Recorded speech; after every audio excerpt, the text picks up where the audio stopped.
Colleagues, it's an honor for me to join you in declaring February 2022 to be Black History Month here in Portland. The history of African Americans in Oregon is long, occasionally troubling, but ultimately triumphant. The first confirmed report of a person of African descent in Oregon dates back to 1788. His name was Marcus Lupius, a crew member aboard the Lady Washington, a sailing ship that became the first American vessel to make landfall on the west coast of America. 25 years later, in 1803, an enslaved man known as York came to Oregon as part of the Lewis and Clark expedition. 41 years after that, in 1844, Oregon's provincial government passed the first of Oregon's Black exclusion laws. Those laws stated that Blacks who settled in Oregon would be publicly whipped with 39 lashes, repeated every 6 months until they left the state. In 1926, less than 100 years ago, Oregon repealed the last of its Black exclusion laws.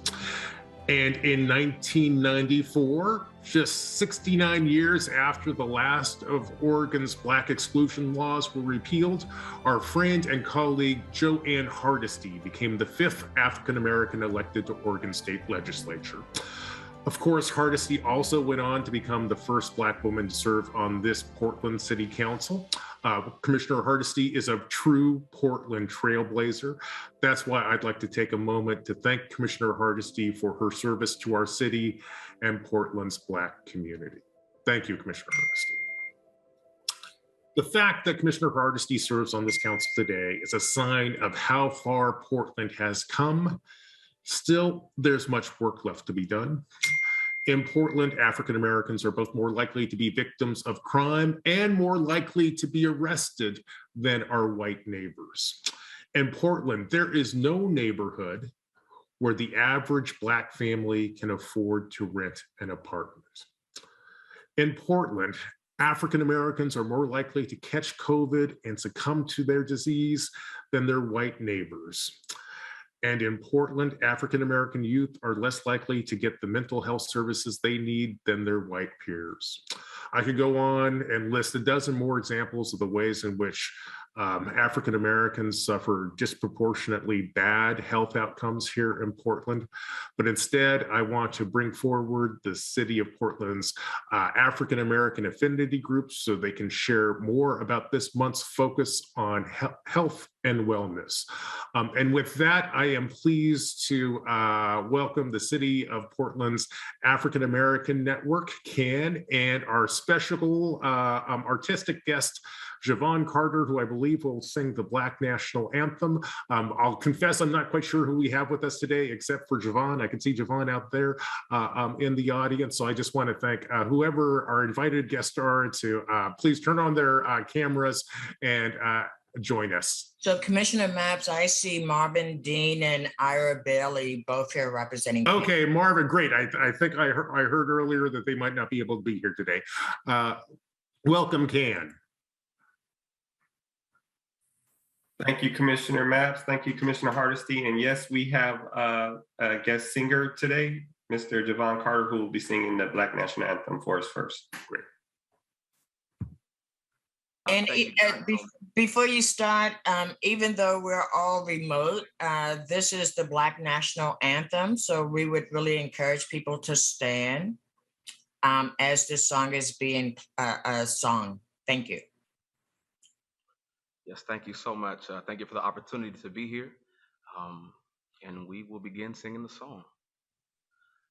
Lift every voice and sing till earth and heaven ring.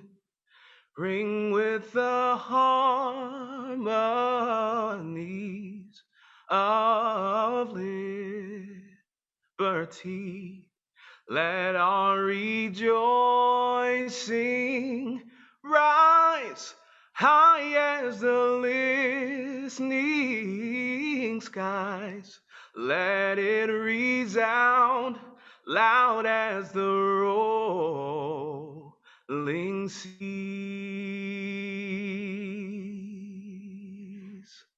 Sing a song full of the faith that the dark past has taught us. Sing a song full of the hope that the present has brought us. Facing the rising sun of our new day begun. Let us march on till victory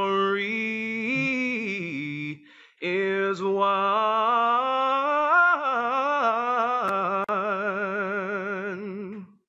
Thank you.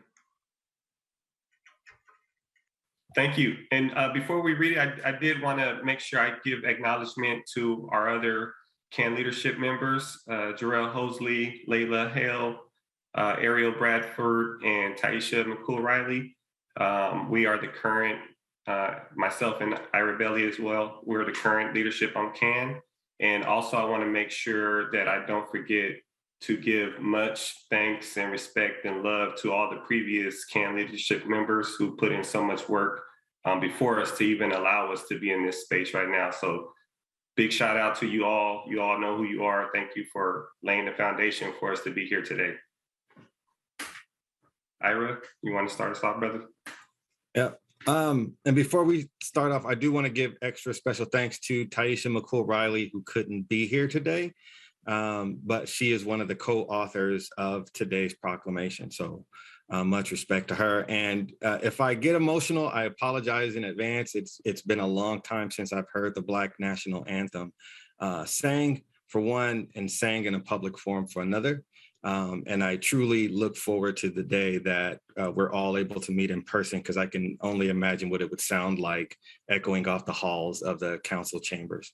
So with that being said, I will begin the proclamation. And thank you, commissioners, and thank you, Mayor, for allowing Marvin and myself the opportunity to read this proclamation, because I do believe this is a first for any proclamation read and not to be read by a member of council or the mayor himself. So, whereas the city of Portland takes pride in joining Americans throughout the country in recognizing February 2022 as Black History Month, and whereas Black History Month recognizes and pays tribute to the contributions that African Americans have made to American history and their struggles for freedom and equality, and deepens our understanding of our shared history, as well as remembering important and influential people and events in the history of African diaspora. And whereas the theme for 2022, Black Health and Wellness, acknowledges the historical and modern day challenges of people of African descents, limited subpar access to adequate healthcare and resources that promote holistic wellness, acknowledging systems that have created and perpetuated anti-Black, multi-generational oppressive practices within the healthcare industry, promoting the experience of marginalization, despair, trauma, illness, and ultimately death. And whereas any genuine and complete description of health needs to include all aspects of a person, including physical, mental, emotional, financial, relational, and spiritual health. And any genuine and complete measure of wellness needs to reflect the level of these areas to the extent that individuals can successfully fulfill that innate essence of existence, which leads to connection, growth, new life, and heritage. And whereas local and national laws, policies, and practices related to healthcare and insurance have profoundly shaped, defined, and constrained the wellness of Blacks for centuries.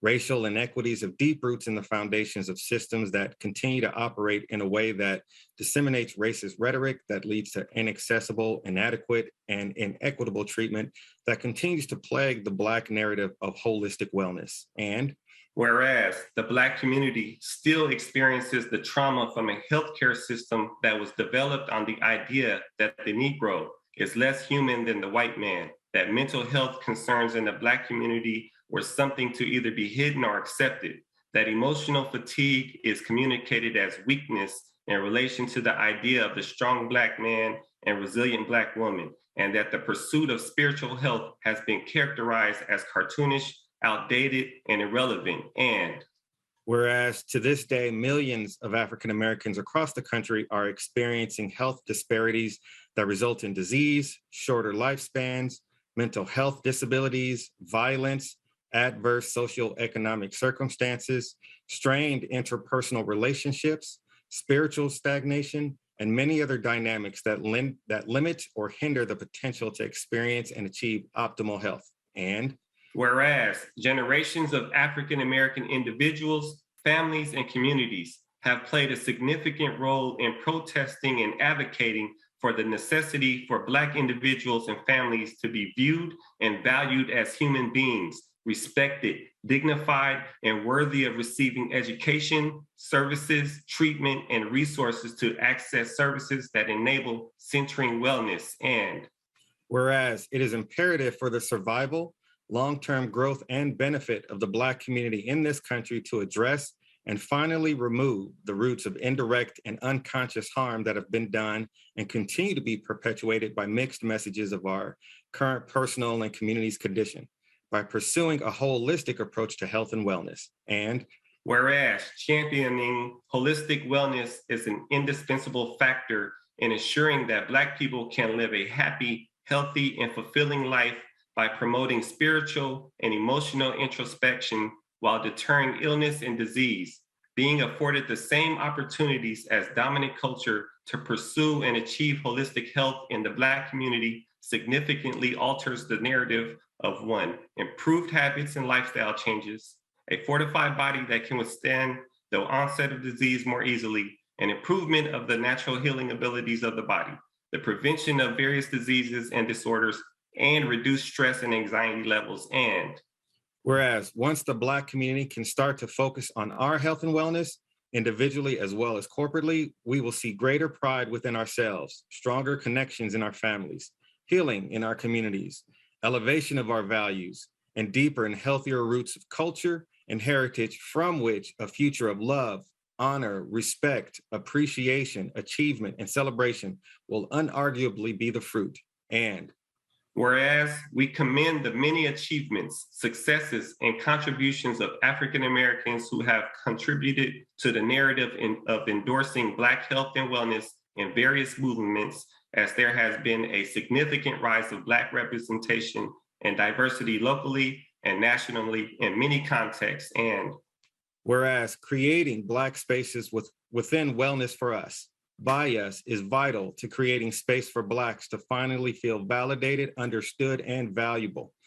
Addressing these nuances fosters an experience where we find safety, comfort, power, and community. Throughout our representation, we are providing inspiration for those who want to start to build spaces where Black people can feel safe to explore their own wellness journeys. And whereas inequality and injustice of Blacks continue to plague our health and wellness systems across cities, states, and the country, and it is the responsibility of citizens to advocate for the oppressed and to work to dismantle systems that contradict the chief advancement of the American notion of life, liberty, happiness, and the pursuit of good health and well-being for all without excluding Blacks. Now, therefore, on behalf of the City Council, I, Ted Wheeler, Mayor of the City of Portland, Oregon, the City of Roses, do hereby proclaim February 2022 Black History Month in Portland and encourage all residents to observe this month. Thank you, Marvin and Ira. Very well done. Thank you. thank you. Thank you.